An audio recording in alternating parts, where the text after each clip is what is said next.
Hey, it's Mark here from Make Him Yours, and I am back with a really cool guest. Dr. Karin Anderson Abrell is here. She is a PhD level psychologist, absolute genius when it comes to psychology, professor, all these amazing things.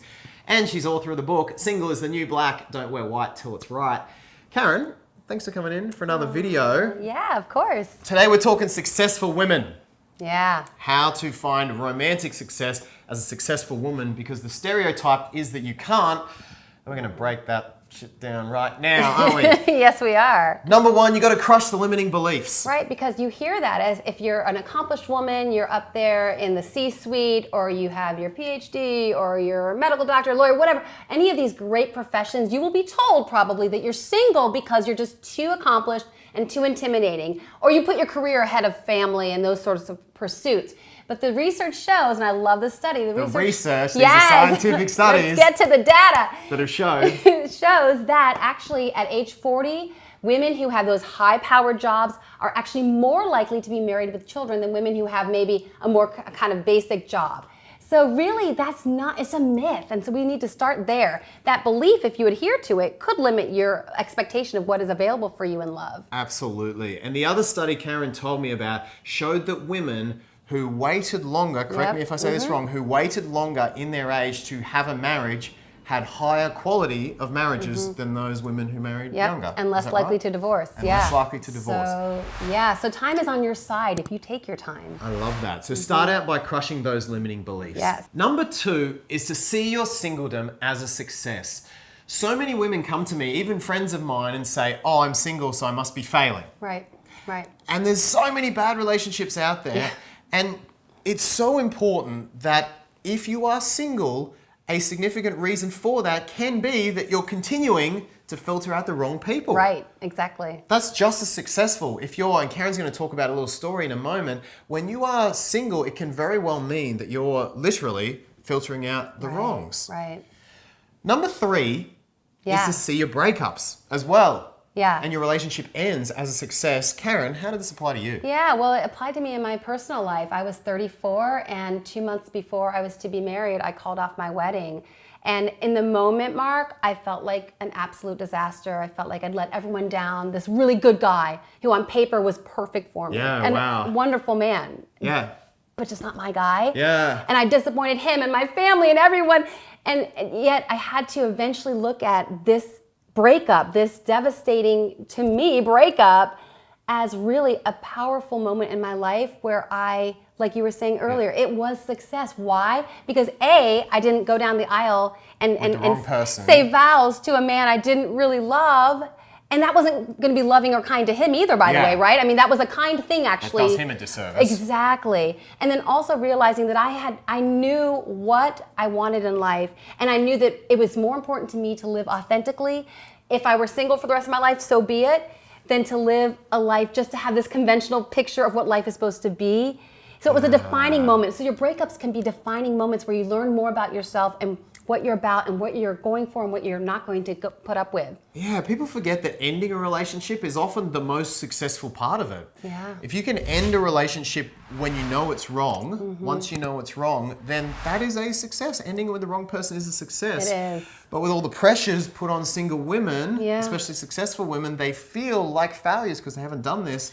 And it can be quite the opposite. Well, and just one other note on that. Successful women have, they've got their agenda, they've got their game plan, and they got their degree, check, right? Yeah. And they got that promotion, check. And now they're in the C-suite and playing with the big boys. And so they've had so much control over so many aspects of their life. Yeah. And they want to control their love life in the same way. Right, yeah. And so they feel like they're failing themselves. But it really is a success to move on from a relationship that's not serving you. Absolutely. And number four brings us to the next secret of success, which is I really have my clients see action as success. And with this, I particularly talk about action with meeting men. Because if you're a successful woman, but you're meeting very few men, if you've only met 3 men in the past year who are half decent and only one of them's gone even a little further, and then he leaves, it starts to feel like there's no more men coming and there's just kind of this wasteland. And so I really help my successful clients be more successful in meeting men regularly. Because if you're taking the action regularly, you're not going to worry because it's a process of filtering, right? It's literally about filtering out the wrong. But if you have nothing to filter, that is not so useful, and you're going to be tempted to go back and lament all the old wrongs instead of finding the new. So it's not about forcing yourself, and we're going to talk about this in a moment, but number 4 is really about seeing success in the meeting process. And if a woman who has taken herself off the market due to fear for 3 years is now back out there meeting people regularly, that is a huge success to me because I know she's taken the action, and once she, which brings us to number 5, gets what? Some enjoyment in the process. And in her life. Once she gets that, she's going to have a huge amount of success. So expand a little more on this 5th point. Well, it's really, I mean, it sounds cliche, but if I am looking at the dating scene and my pursuit of love with drudgery and with this maybe neediness, like, well, I'm not going to be happy until I get that relationship that I so desperately desire. And there's nothing wrong with wanting that relationship. That's pretty much innate for most of us.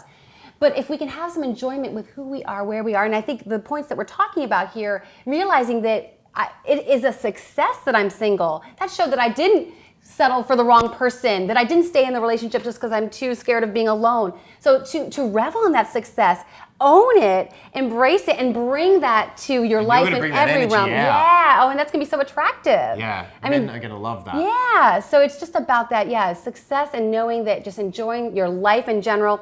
And finding some enjoyment in the dating pursuit. Yeah, and not just the dating pursuit, the entire life. Yeah. When you can spread that enjoyment, if, I like to ask clients, what will you perceive you feel once the man is there? And how can you feel that right now? Yes, I love that. Love that. Because if you can feel it right now, then you're going to get out there, you're going to enjoy the process, but you're not going to be attached to the result. It's kind of like enjoying going to the gym. You're just going to show up every day. Yeah. And of course, one day you turn around, you're like, oh, I'm really fit now. Right? Yeah. I love that. Gotta love the process. Hey, those were the secrets to having a successful romantic life as a successful woman. Make sure you crush those limiting beliefs, see your singledom as a success, and take action from there. Dr. Karin, thank you for sharing your wisdom. Oh, thanks for having me. I really enjoyed it. Really appreciate it. Leave us your thoughts, comments, questions for Dr. Karin as well in the comments section below. I would love to hear them. I'm sure Dr. Karin would as well. Don't forget to hit the big red subscribe button with the little bell right next to it so you get the notifications for the videos, and give the video a thumbs up as well. We've got a couple of other videos with Dr. Karin on having standards without being picky, as well as how to stop negative self-talk from a psychology perspective. So make sure you check those out. We'll put the links up here and in the description below. And Dr. Karin, you have a podcast. I do. It's called Love and Life. Love and Life. We cover it all, yeah. Check it out in the description below.